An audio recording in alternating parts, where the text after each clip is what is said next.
السلام علیکم ورحمۃ اللہ، الحمدللہ وقفا والصلاۃ والسلام علی رسول اللہ، محبت بنتی ہیں۔ انسان کو جو پہلی بیماری یا پہلا مسئلہ عموماً بنتا ہے وہ بھولنے کا ہو سکتا ہے۔ بھولنے کی بیماری اور بھولنے کا مسئلہ جو ہے، اس کا جادو جنات کے ساتھ تعلق ہوتا ہے۔ شیطان انسان کو بھلا دیتا ہے مختلف معاملات میں۔ ایون اللہ کے نبی صلی اللہ علیہ وسلم پر جو جادو کا معاملہ یا جو اللہ تعالیٰ نے وہ ایک ہمیں دکھانا تھا معاملہ، تو اس میں جو کیفیت طاری ہوتی تھی وہ وقتی طور پر یہی محسوس ہوتا تھا کہ میں نے ایک کام کر لیا ہے جو کہ نہیں کیا ہوتا تھا۔ اگر ہم دوسرے انبیاء کے معاملات پر بھی غور کریں تو حضرت موسیٰ علیہ السلام کا معاملہ، حضرت خضر علیہ السلام کو ملنے جا رہے ہیں، وہاں پر بھی وہ ذکر جو آتا ہے جہاں پر آگے نکل گئے اور ان کے غلام نے کہا کہ میں بھول گیا تھا، کہا فرمانے لگے نہیں تو نہیں بھولا، شیطان نے تجھے بلا دیا، یہ شیطان نے ہمیں بلا دیا۔ تو شیطان جادو جنات کا جو مسئلہ بنتا ہے اس میں بھولنے کا پرابلم انسان کو ہو سکتا ہے، اس کو نسیان کا مسئلہ کہتے ہیں۔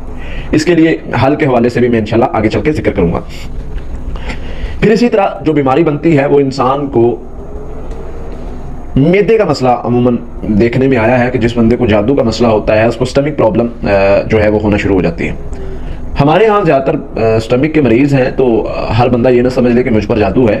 باقی سمٹمز کو اور باقی ساری چیزوں کو ہم نے دیکھنا ہوتا ہے۔ یہ میں بیماری کے پوائنٹ آف ویو سے بات کر رہا ہوں کہ سب سے پہلے جادو کا جو مسئلہ ہوتا ہے وہ کہاں کہاں کن کن بیماریوں پر اثر انداز ہوتا ہے۔ بھولنے کی بیماری، معدے کا مسئلہ،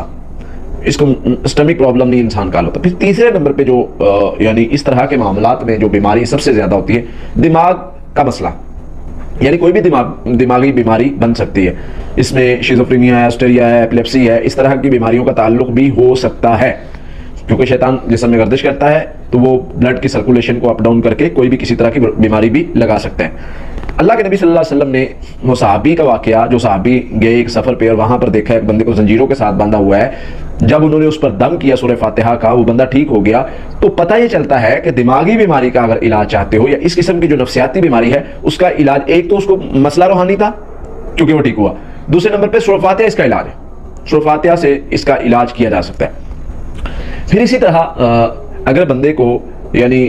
نفسیاتی دماغی بیماری ہے، وہ خبتی ہو جاتا ہے، یعنی ان کنٹرول ہو جاتا ہے، اس کی کیا نشانی ہے، اس کی کیا وضاحت ہے؟ اللہ تعالیٰ فرماتے ہیں الذین یأکلون الربا کما یقوم الذی یتخبطہ الشیطان من المس، جو ربا کھاتے، سود کھاتے ہیں، وہ قیامت کے دن ایسے ہوں گے جیسے شیطان نے چھو کے، جن نے چھو کے، کسی چیز نے اس کو خبتی بنا دیا، مجنون بنا دیا، اس کے مختلف معنی کیے گئے۔ تو اس سے پتہ چلتا ہے کہ اس طرح کا اٹیک بھی جادو جنات کی وجہ سے ہو سکتا ہے۔ بہرحال اگر ہم کلی طور پر علاج پر آئیں اس طرح کے مسئلے پر، تو ہم سورہ فاتحہ 21 مرتبہ ریکمینڈ کرتے ہیں، ساتھ میں سورۃ الم نشرح 7 مرتبہ، آخری 3 کل 21 مرتبہ، درود شریف 21 مرتبہ، اور اسی طرح اس بندے کو پانی پر دم کر کے پانی پلایا جائے۔